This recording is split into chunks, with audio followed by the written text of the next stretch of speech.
মানিকগঞ্জ জেলার দৌলতপুর উপজেলার আমতলী ফেদুশেখ উচ্চ বিদ্যালয়ের প্রধান শিক্ষক মুজিবুর রহমানের অনিয়মের যেন শেষ নেই।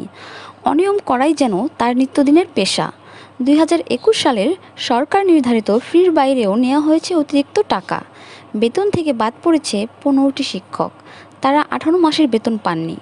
নৈশ প্রহরী পাননি 11 মাসের বেতন। সমাধানে জেলা শিক্ষা কর্মকর্তার নির্দেশ পেলেও তার কর্ণপাত করেননি এই শিক্ষক। স্কুলের গাছ কেটে নিজ বাসার আসবাবপত্র তৈরি ও 5টি সিমেন্টের খুঁটি দিয়ে বাড়ির কাজ করেন। স্কুলে প্রবেশ করার পর পাওয়া যায়নি আমতলী ফেদুশেখ উচ্চ বিদ্যালয়ের প্রধান শিক্ষক মুজিবুর রহমানকে। শিবন আহমেদ, আমি আমতলী এফএস উচ্চ বিদ্যালয়ের 10ম শ্রেণীর ছাত্র। আমাদের টাকা ছাড়া কিছু বোঝে না, খালি টাকা আমাদের কাছ থেকে কম নেয় না। করোনার সময়ে তাও টাকা ঠিকই নিছে। আমার নাম মোহাম্মদ মুমিনুল হক, আমি আমতলী এফএস উচ্চ বিদ্যালয়ের ছাত্র। আমি 10ম শ্রেণীতে পড়ি, কিন্তু আমাদের করোনাকালীন সময় আমাদের স্কুলে বন্ধ ছিল, কিন্তু আমাদের টাকা নিছে, ফিস সব ডাবল টাকা নিছে, কিন্তু আমাদের কোনো টাকা কমায় নাই। আমাদের স্টুডেন্ট কার্ডের জন্য আমাদের টাকা নিচ্ছে, কিন্তু আমরা স্টুডেন্ট কার্ডের জন্য কোনো টাকা পাই নাই। আমাদের স্কুলে খালি দুর্নীতি চলতেছে এখন। আমার নাম মোহাম্মদ রাজীব হোসেন, আমি আমতলী এফএস উচ্চ বিদ্যালয়ের একজন ছাত্র, 10ম শ্রেণীতে পড়ি। আমাদের স্কুলে করোনাকালীনে আমাদের থেকে অনেক টাকা নিয়েছে। আমরা গরিব মানুষ, আমাদের কাছে বেতন নেয় অনেক বেশি করে, আর এমনি স্টুডেন্ট কার্ড নিছে, স্টুডেন্ট কার্ডের জন্য টাকা নিচ্ছে, আমাদের টাকা ফেরত দেয় এবং কার্ডও দেয় না। মোহাম্মদ শিবন মিয়া, আমি আমতলী এফএস উচ্চ বিদ্যালয়ের একজন ছাত্র, 10ম শ্রেণীতে পড়ি। আমাদের স্কুলের স্যার মুজিবুর রহমান, তিনি আমাদের পড়াশোনার জন্য করোনা থেকে শুরু করে যা লাগে সব কিছু ডাবল নিয়েছে।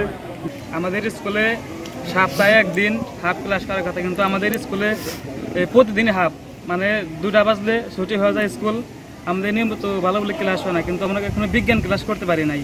তাহলে আমরা পরীক্ষা কীভাবে পাস করবো? ভালো রেজাল্ট করে আমাদের পক্ষে সম্ভব না। কাটা ছিল স্কুল বিক্রি করার ভাঙ্গা, ওগুলা 1,20,000 টাকা বিক্রি করে হেডমাস্টারের কাছে আমরা জমা রাখি। ওই টাকাটা হেডমাস্টার স্কুলের ফান্ডে জমা না দিয়ে উনি নিজেই এটা আত্মসাৎ করছে।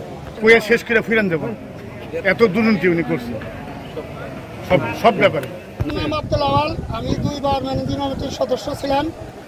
মাস্টাররা, হেডমাস্টার বাদে যতটি মাস্টার আছে আমার কাছে অভিযোগ দিছে যে এইভাবে টাকা হলো ছাত্র কত টাকা নেয়, সেই টাকা মাস্টারকে বেতন দেয় না। মেলায় অভিযোগ দিছে আমাদের। তারপর আমি সদস্য ছিলাম, এই জন্য আমার কাছে অভিযোগ দিছে। ওই হেডমাস্টারে কইলে সেটা মানে নাই। তারপরে 2 লক্ষ টাকার কার্ড কিনছিল স্কুলে কাজ করার জন্য। নিজের মেল স্কুলের জায়গায় মেল দিছে, ওই মেলে থাকে উনি কাঠ চড়াই করে উনি স্কুলে কাজ করবো, সেটা সে বাড়ি কাজ করছে সম্পূর্ণ কাঠ নিয়ে। তারপরে এই নেটা 3 সেট স্কুলে ছিল, স্কুলে 40-45 জোড়া জানলা ছিল। ওই জানলা উনি বাড়ি নিয়ে গেছে। এই অভিযোগ দেওয়ার পরে রাত্রে কয়েক জোড়া জানলা নিয়ে 11টার সময় স্কুলের ভিতরে ঢুকাইছে। মানে কয়টা ঢুকাইছে ওইটা বলতে পারবো না, কয়েকটা ঢুকাইছে। 40-45 জোড়া জানলা ছিল আর 105টা খুঁটি ছিল। উনি ব্যক্তিগত কাজে সে তার একটা বিটা আছে, বিটাই দিয়ে লাগাইছে। আমরা চাই সঠিক সুস্থ একটা হিসাব নিকাশ মাস্টার দিয়ে, মাস্টার অ্যাবসেন্ট করছে, সঠিক হিসাব কিতাব দিয়ে শাস্তি দিয়ে তারে যদি আসার যোগ্য হয় সে স্কুল আসবো, আর অযোগ্য হলে সে স্কুল আসতে পারবো না।